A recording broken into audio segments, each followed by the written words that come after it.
1. This is going to be a bit of a weird I don't work here ladies story. While I was the one who mistook someone for being an employee, I was also the person who ended up in a conversation I didn't want to be in. I was packing for a trip. The train station was 45 minutes away and my train due to leave in about an hour and a half. I realized I couldn't find my charger for my Switch Lite, so I put my bags in the car and headed to Walmart, figuring I'd run in, quickly buy a charger, then head out and drive from Walmart to the train station. Now I had just finished an insanely busy week. I had been preparing for my trip, finishing up a really rough week at work, and had multiple desserts I needed to make for various birthdays. So I was frazzled. Hence, when I saw people dressed in some sort of uniform standing around the electronics section, I didn't realize until after I asked where to find what I needed that they weren't Walmart employees. They were from some phone company. I am not sure what they were doing there exactly, but they didn't work for Walmart. I was about to admit my error and apologize when I saw the woman open her mouth to speak. But instead of saying something about not working there, she asked, "What's a switch?" I was taken aback. It's not like switches were some obscure technology only people in the know have access to. It's for video games," I said, trying to act out with my hands what it looked like to play one. The woman was silent for a moment, then asked, "How old are you?" Oh God, I thought. This is one of those people who thinks gaming should be for kids. I'm in my 30s, I admitted. I like video games, though. Better than, I don't know, getting drunk at a party and causing problems. The woman studied me for a bit longer, then she said, "Oh, you look like you're 15. That made me catch my breath in my throat. I got mistaken for being a teenager or a college student way too much. And before anyone comments how lucky I am, it causes a lot of problems. Plus, it is annoying when people comment on it all the flipping time. Plus, in this case, it was really uncalled for. Realizing I was getting mad, I walked away at that point. I felt if I stayed, I'd say something I'd regret. Plus, I was in a hurry, and this woman was wasting my time. "Wait, what kind of phone do you use?" the woman called after me. I walked away faster and ducked between two aisles to calm down. At that point, I heard a male voice. I assume it was the man in the same uniform who had been standing not far behind her. "I think you offended her," he told the woman. "I didn't mean to." "I don't know why she just walked away," the woman protested. At that actual moment, an actual Walmart employee came down to the aisle I was in. He was stocking shelves, but was kind enough to take me to where the Switch chargers were. I'm not sure what the lady's sales strategy was intended to be, but it clearly needed some work. In the very least, she may need some training in handling customers. Then again, maybe she was just messing with me for mistaking her for an employee. 2. Now that I'm out of retail, I've compiled a list of the things that really got on my nerves during the time in that job. All of them are to do with customers. I worked in the cosmetics section of a drugstore, so my experience is very limited, but I had no shortage of idiot customers. It was also my first ever job, so I was kind of thrown in the deep end. It's gonna be a long one. Anyway, the list. 1. Broad questions. There were so many people who would come up and ask me things like, "Where's the concealer?" or "Do you have setting spray?" These really irritated me because if you look for 1 second, you can see everything is separated by brand. Plus, which drugstore doesn't sell setting spray? 2. People opening sealed products. A lot of our makeup was sealed in plastic wrap with a security tag, and I didn't go a day without seeing at least one bonehead just disregarding the seals and opening stuff. 3. Testing stock. Whether or not a makeup product had a tester, people would just take the stock products off the shelves, use them, then put them back. Baffling that they thought that was okay. 4. Children. No explanation needed, just everything about children. 5. The mess. I don't know why, but customers seemed to become toddlers as soon as they entered the store, because the messes I was having to clean up were phenomenal. 6. Leaving rubbish everywhere. At least once a week I would find a drink cup and can just dumped on a shelf. They were usually half full too. People are animals. 7. Opening drawers. We had drawers underneath the makeup stands that held extra stock, so I could replenish shelves. These drawers are staff only and even have a sign in there saying so. Yet I would regularly catch customers rooting through the drawers and helping themselves. 8. Attitude. Going off the last one, people catching an attitude when I called them out for something.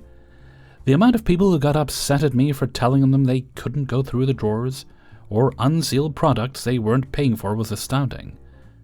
9. Entitlement. People seemed to think that being customers meant they could do absolutely anything they wanted, to the point that they'd have a tantrum if they were told no. I didn't think the speak to a manager people were real until this job. 10. Not listening. So many people would ask for something, and when I tell them we don't sell it, they just go ask someone else. As if we're gonna manifest the product if you keep asking. It's not even a case of we may have it out back, but can't be arsed to look. We actually just don't stock it. 11. Thinking managers have magical powers. Sometimes when I tell a customer we don't sell something or they can't do something, they'd ask for a manager. To this day, I actually have no idea what they expected the managers to do. I never called any because I knew better than to waste their time. 12. Getting annoyed at me when something is out of stock.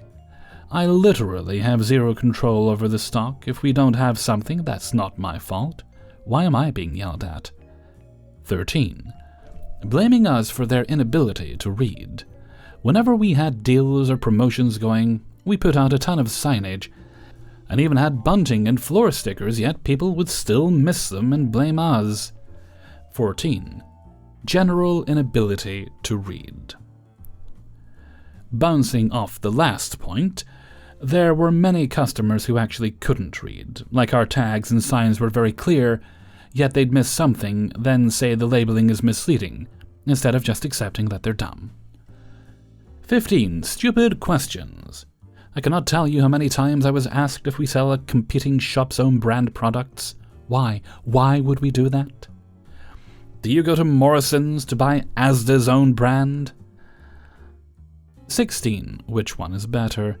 Ma'am, these two products do completely different things. Which one is better depends entirely on what you want. 17. I'm not sure what I'm looking for. Then leave and come back when you've figured it out. There's this foundation I use, but I don't know the brand, shade name, or what it looks like. Can you find it for me? How am I meant to do that? Do you work here? No, I'm cosplaying an employee. I've used this blush every day for 1,000 years and now it's finished. Can you find a dupe? Not if there's nothing left for me to shade match. I saw this trending on TikTok. Get the fuck out. You sure these two are the same? The serial number is different. Lady, I've showed you the shade name 3 times. They are the same. The serial number matters not. This is exactly what I wanted. I'm gonna go to your competitor and buy it there. Why? It's here. Just buy it here. I want to buy a foundation and concealer for so-and-so who's not here. Can you help me find her shade? With what sorcery? Bring her in if you want that done. I'm capping it at 25. It's getting kinda long. I could easily do 25 more, honestly. Not sure why it just evolved into quotes at the end. Let me know if this is relatable to you. 3. This happened a few days ago, and I'm in absolute pieces over it. I've only worked here for about 4 months now, and I've been getting constant praise about my customer service. My struggle is recognizing potential thieves. I'm on the spectrum, and I struggle with trusting too much, or being too friendly and not wanting to assume. A pair had come in and were complaining lightheartedly that their AC had broken. It's been miserably hot, so I sympathized. You know how normally if someone is really chatty and dressed rugged, it was easy to tell? They were right in the middle. I kept my eye on them the whole time when I could. What I've neglected to mention is I was alone. It was only me in the store for 6 hours in a high-risk area. Corporate won't give us enough payroll hours because we can't make quota, despite having over 50% conversion all the time. But that's a whole other can of worms. And just a day before this, my manager lost her brother that she was really close to. So she's already in shambles. Back to thieves. Long story short, I tried being kind and they squandered it. They kept stacking up boxes of things, and after checking in as often as I could, and offering to take some boxes for them. Oh, these are presents for people. We're still deciding. We want to make sure we count enough for your buy one, get one. They had stacked the boxes while my back was turned by the door. When I turned toward the door, they bolted. I ran after them, just to the curb, but they sped off, almost hitting a witness's car. I know I should have done better, I know it should have been obvious to me, but I'm so torn up over it because I let it happen, while my boss is already stressed and on the verge of losing her job due to stuff years ago from other bad employees' negligence. I don't want to make her lose faith in me. I feel absolutely horrible, and I've been so depressed over it. I dread going into work tomorrow. We're having a meeting on Sunday, and I just don't know how well I can handle it. I've been having horrible panic attacks over the thought of being berated over the same things I've already berated myself for. Sorry for the long blob. I don't really know where else to go. I'm an assistant manager, if I forgot to mention, so I feel more responsibility for this. My manager heavily enforces stopping thefts, and says to do our best to prevent them, and has been known to physically stop them herself. I know that doesn't mean I need to follow the example, but still. It's easier for me to hyper-focus on trying to push myself to be the best I can be, even at my own mental expense. Hellfreezer's note. I would leave this to the outro, but I'm going to put it here. Do not ever, under any circumstances, chase a thief out of the shop. Your employer does not care about you in any way. You're a number to them. You are expendable. You don't matter. They will replace you in a heartbeat if anything happens to you. More than likely, they're going to blame you if you get hurt. Then you're left injured and unable to work, or maybe even dead, for money that's not yours. And this opinion of mine comes from 15 years working in retail. It's not worth it. Your employer certainly isn't worth it. And this isn't aimed at the OP, this goes for everybody working in retail. And that manager there that encourages you to stop thefts, let her do it, let her take the risk. She'll learn that her boss doesn't care about her either. Your job in a store is to be a clerk, or whatever else. Unless you're security, it's not your job to prevent thieves, and even if you are security, there are limitations on how much you're allowed to do. I'm sorry, but it does bother me when good people, feel the need to put themselves at risk for essentially nothing to line someone else's pockets. Especially in certainly working in jobs like that, no one's paid enough. I'm going to hush up now and move on. 4. My store manager is telling all the managers and higher-ups that it's my fault one of our vendors has chosen to phase out of our company.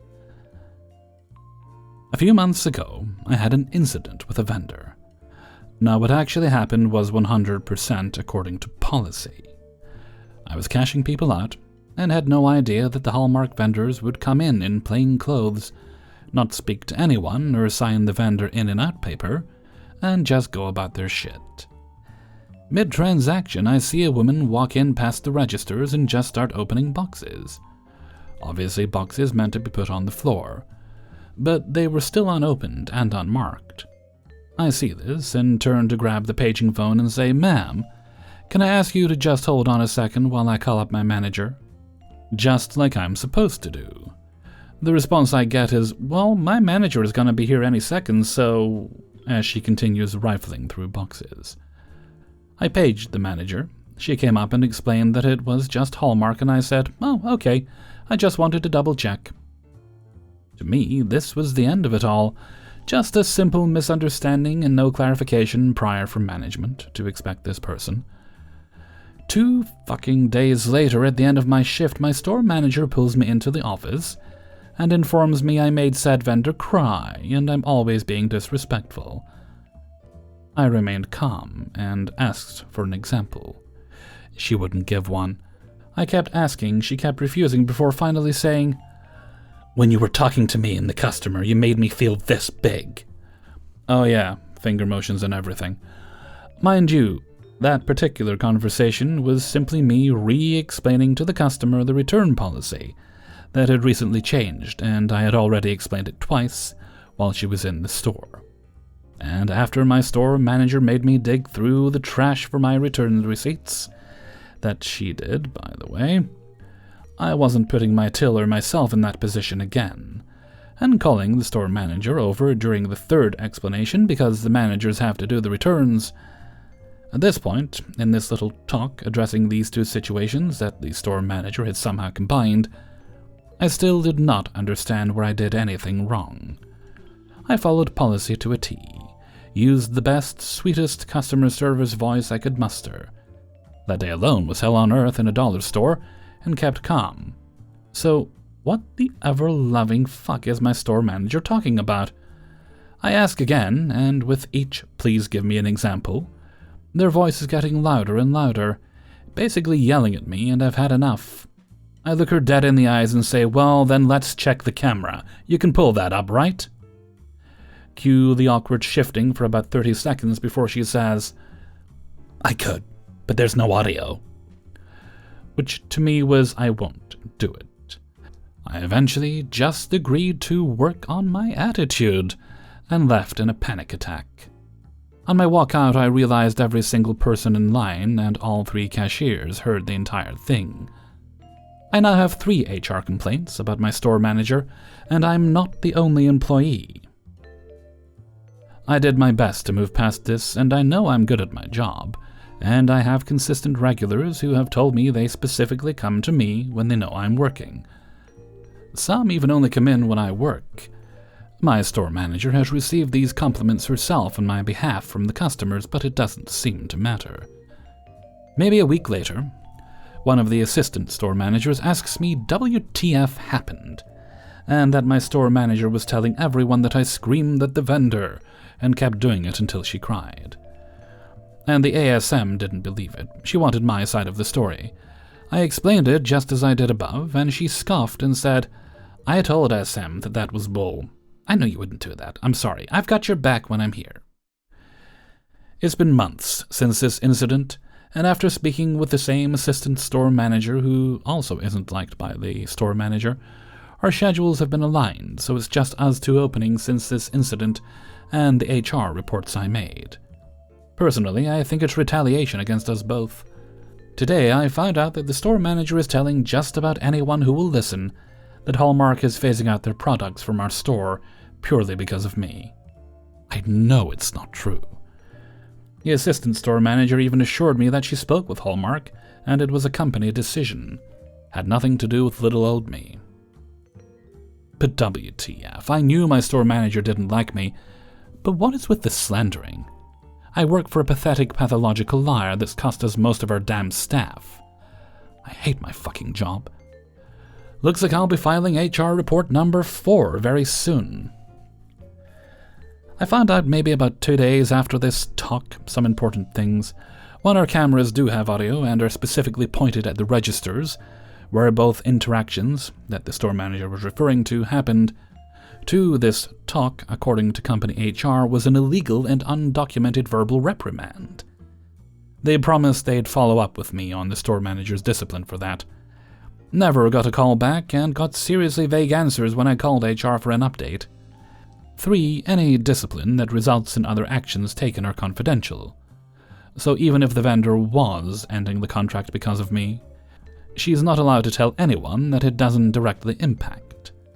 For example, telling the DM, fine, telling the assistant manager and cashiers, specifically the ones she likes, not allowed. I almost forgot to mention this. As it is relevant, our office is literally just 4 walls at the front of the store, not even 10 feet from the first register. It doesn't have a ceiling. You can hear everything said in there. And I know that because I know some poor kid was fired for answering his phone for emergencies while he had a family member in hospital for some serious medical thing and could die at any second. I can still hear my store manager telling him, "Well, they can just call the store phone if it's an emergency." Bro, half the time we can't even answer the phone during opening hours because they expect the cashier or cashiers to do it, and I'm usually busy AF. I can't answer the phone, answer questions about stock, scan, bag, and cash out all at once. 5. I work at a smoke shop in a small town in southern Illinois. We sell a variety of products, including water pipes. Anyway, a customer comes in, male, looking for a piece for their significant other. I accept the challenge and begin looking around the shop for the perfect pipe. Eventually, he spots these glycerin-filled water pipes. If you don't know how these work, it is basically glass filled with glycerin. When you put it in the freezer, it all freezes and cools each hit you take out of the pipe until it melts. The customer sees the selection of glycerin pipes and asks me to take one off the shelf for him. It's a fairly large beaker-looking piece, and it has a glass spiral going up towards the mouthpiece. That spiral separates the actual smoke from all the glycerin surrounding it. He is really satisfied with how it looks and was really blown away with the whole cool down your hit feature. He said it would be perfect for his wife, so I ring him up at the register and send him on his way. A few hours pass and I'm working around the shop cleaning up some of the glass cases, and I see the customer return with the piece in hand. Before I continue, I must stress we have a no return, no refund, no exceptions policy. It is printed on multiple signs posted around the store. Seeing him walk back in the store with the piece, I already knew what he was going to say, and I knew what I was going to say right back to him. He approaches me and says, "This piece you've sold me doesn't work." I begin to ask him what's wrong, and he cuts me off and starts raising his voice. "This spiral in the middle of the piece clogs way too easy, and the pipe is useless." I begin to inspect the beaker closely, and I notice that he clogged the bottom of the spiral with resin. What confused me was the bottom of the glass spiral is a good 5 inches away from where the water should be. I asked him how he could have clogged that, and he just kept blaming everything on me and the piece. He starts demanding a refund, and I shut him down immediately. I informed him of our policy and told him there is nothing I could do for him, especially since we didn't do anything wrong. He was the one that clogged it, all he had to do was get it clean. This made him even more angry. He started yelling and asking me how he could possibly even clean it. I told him we have cleaning solutions on the shelf that can completely break down all of the resin and unclog it. He wouldn't go for it. He just kept saying it was a bad piece and we do bad business. He also kept shouting that he would tell all of his friends and everyone he knows not to come shop with us. I told him, "That's fine, sir. You can either take a 10% discount on another one, or you can take that piece and get out, because I can't do anything else for you." He left in anger and almost got into a fight with another customer on the way out. He was a real piece of work. He came back a few days later and spent more money. I think that means he actually took his head out of his ass and listened to what I said about cleaning the piece. I may have been an ass about this whole situation, but I have been here for over a year and heard all kinds of stories, so I don't have a high tolerance for shit anymore. Our policy is strict, and most smoke shops have that policy or one similar. Hey everybody, Hellfreezer here, and thank you very much for listening to Adventures in Fast Food and Retail, episode 177. And thank you very much to everybody who allowed me to use their stories in this video. Before you go, I would appreciate it if you gave the like button a boop. And if you'd like to get the videos a little bit early, then you can support the channel through my Patreon, which is linked in the description. You can do that for as little or as much as you like a month. Well, I say as much. I'm not really sure what the upper limit is on Patreon. You can also get yourself some nifty Hellfreezer merchandise, the link to which is also in the description. And I think there should be like a store tray or something below the video. I haven't checked in a while, but it should be there. Let's see. Oh yes, you can also make donations on a more one-off basis, because not everybody likes to, commit to a monthly thing. I get that. Although you can cancel at any time. you can make donations during streams or videos like this one. And while this isn't required, it does help me pay a few bills. Okay, let's see, I don't think there's any other business, so let's move right along to Hellfreezer's question of the day. And today's question comes from one of my moderators and comes from Dr. Bright, also Hunter, on the YouTubes. And it is, how do supervillains get their henchmen? Do they hire random street gangs, go through a temp agency? Do they kidnap and brainwash people? Is there cloning involved? Is there dental? Are there henchmen self-help groups, self-hench groups? Do they have health insurance? Given how some of these heroes throw the poor henchmen around, poor guy just trying to earn a living, then some rich guy with a leather fetish comes along, slaps him around. I mean, come on now, no one needs that. You better hope there's health insurance in that situation. So, what do you think? It kind of got me thinking of, I bet in Austin Powers, no one ever thinks of a henchman, and the family of a henchman. Also, one of my favorite TV shows, it's The Venture Brothers, because that kind of gets into like the henchmen as people. You get behind the scenes, the idea of them having actual lives, that sort of thing. And I kind of like that. I like seeing behind it. There's also, if you look at the comics of it all, there are characters over the years that show up frequently, because most of the henchmen, the hench characters, they're kind of just nameless, right? But the Joker had Gaggy, who would pop up now and again, and the Riddler even had is it Echo and Query? I know their names changed a little bit over the years, but I think ostensibly they're meant to be the same two women that would pop up, and they were kind of the recurring hench women of the Riddlers. So I'm curious to see what you think. So how do you think these villains get their henchmen? Where are they going? I look forward to seeing your answers in a comment below. And with that, I'm going to head off for now. So until next time, thank you very much for listening, and take very good care of yourselves.